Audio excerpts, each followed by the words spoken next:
Je suis donc Philippe Montargès Alterway, je suis donc représentant du groupe Alterway qui est un intégrateur de solutions full open source. J'ai la chance de passer donc après Microsoft qui nous a parlé beaucoup d'ouverture. Et moi, le sujet que je voulais vous présenter, c'est un sujet qui nous interpelle tous, nous acteurs du libre et de l'open source. C'est le sujet de savoir, on nous parle beaucoup d'open innovation, on nous parle beaucoup d'ouverture, d'innovation ouverte, de numérique ouvert, d'ouverture tout cas. On entend parler dans les publicités même des industries telco, des industries informatiques, beaucoup d'ouverture. Et la question que je me posais, c'est de savoir quel était le lien, la relation, la filiation, la consanguinité qu'il pouvait y avoir entre l'open source, le free open source software et effectivement cette logique d'open innovation. Donc c'est le sujet de ma discussion.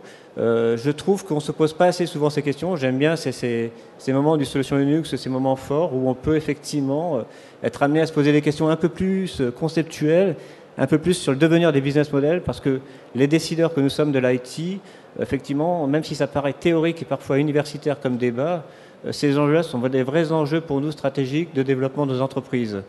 Et donc il y a pour l'open source, c'est sûr, par rapport à l'open innovation, des enjeux très forts.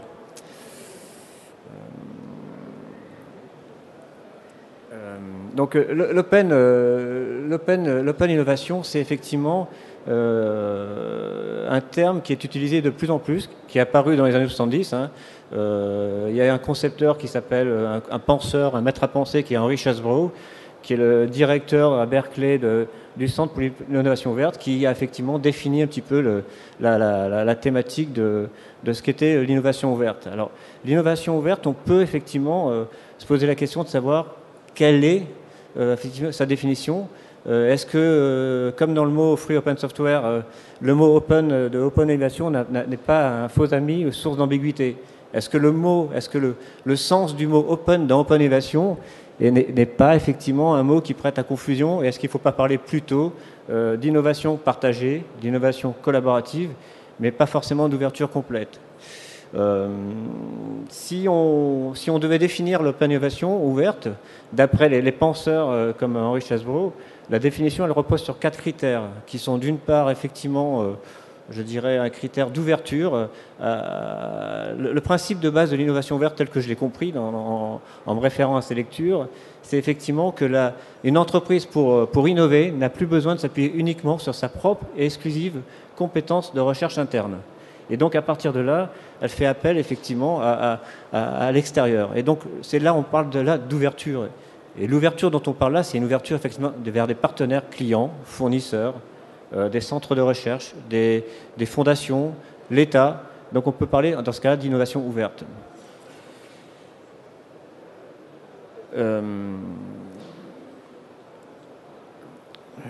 Donc effectivement, à partir de là, on arrive à définir l'innovation ouverte, non pas comme une ouverture où on partage le résultat, mais comme une ouverture au sens de partager collaboratif, où on mixte des compétences des centres de recherche.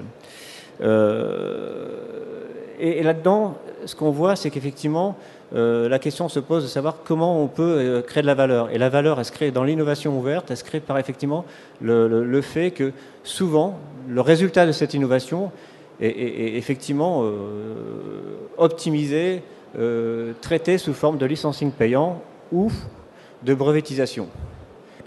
C'est ça la caractéristique d'open innovation. Mais l'open innovation est une industrie qui est un process qui crée de la richesse, de la valeur par le produit qu'elle génère, et donc par sa capacité à monétiser ce produit-là.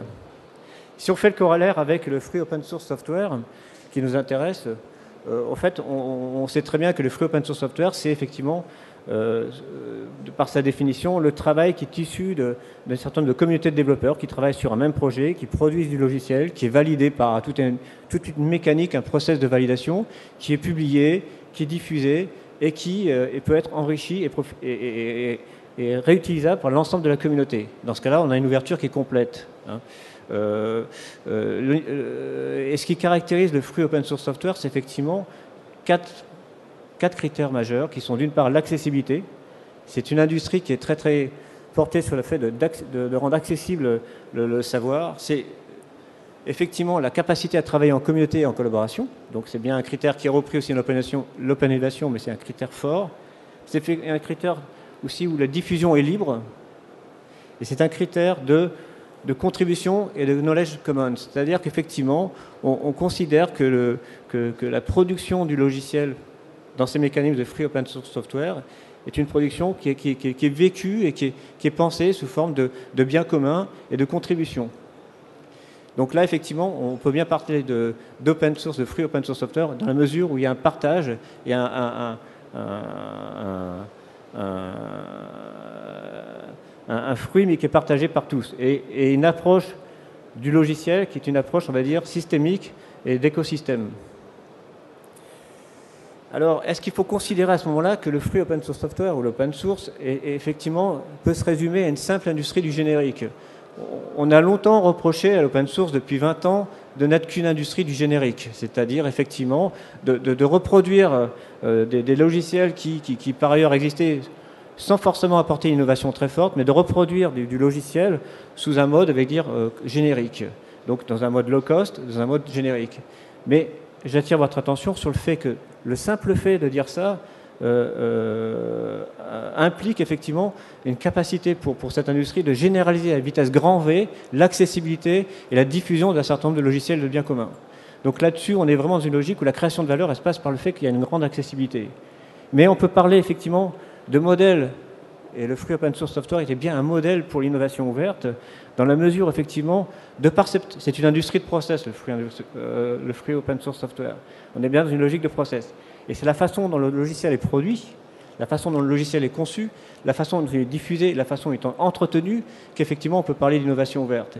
Et la création de valeur, effectivement, de notre modèle du free open source software repose là-dessus. Alors, est-ce qu'on peut considérer effectivement que l'open source est précurseur, à l'avant-garde, un des piliers de l'open innovation dans le monde IT? On peut là-dessus se poser les questions sur l'angle qu'effectivement, où on a vu que le free open software génère deux types de valeurs. La commoditisation large du logiciel et sa diffusion très large. Donc par là même créer une grande accessibilité, donc créer de la valeur par le fait que beaucoup d'entreprises, beaucoup de business models, beaucoup de startups ont une capacité, un ticket d'entrée plus faible pour utiliser ces logiciels. Et un deuxième axe, effectivement, cette industrie de process, cette industrie de gouvernance spécifique au logiciel libre fait qu'effectivement, c'est générateur de valeur. Il est à noter qu'il y a des grandes réussites industrielles qui ont eu lieu dans le domaine du free open software. On est arrivé à gérer des écosystèmes très larges qui ont abouti à l'émergence de plateformes mondialement accessibles très larges qui font qu'effectivement c'est générateur de création. Ce qu'on voit aussi, c'est que depuis 20 ans ou 25 ans, il y a des stratégies d'innovation ouvertes qui ont été mises en place dans le monde de free open source software. En général, c'est plutôt autour de deux points communs qui sont effectivement les droits qui sont partagés et effectivement aussi du développement collaboratif. Alors là, je fais référence à des travaux d'autres Américains qui sont Joel West et Gallagher du Wisconsin, je pense, et qui effectivement ont formalisé, ont conceptualisé un petit peu les différentes approches d'innovation ouverte dans le secteur de l'open source. On peut en distinguer rapidement 4. Je les ai très vite simplifiés, je ne vais pas m'attarder parce que c'est assez théorique, mais on peut distinguer plusieurs façons d'avoir des stratégies, de mettre en œuvre des stratégies d'innovation ouverte dans le cadre de projets open source. Les premières stratégies qu'on peut effectivement voir et qui ont été mises en œuvre, c'est les stratégies de pooler quelque part les R&D, c'est-à-dire les centres de recherche qui ont été mis en commun dans le cadre de projets open source très visibles et qui effectivement débouchent sur l'émergence de nouvelles plateformes, de nouvelles offres, de nouveaux produits qui effectivement sont, elles,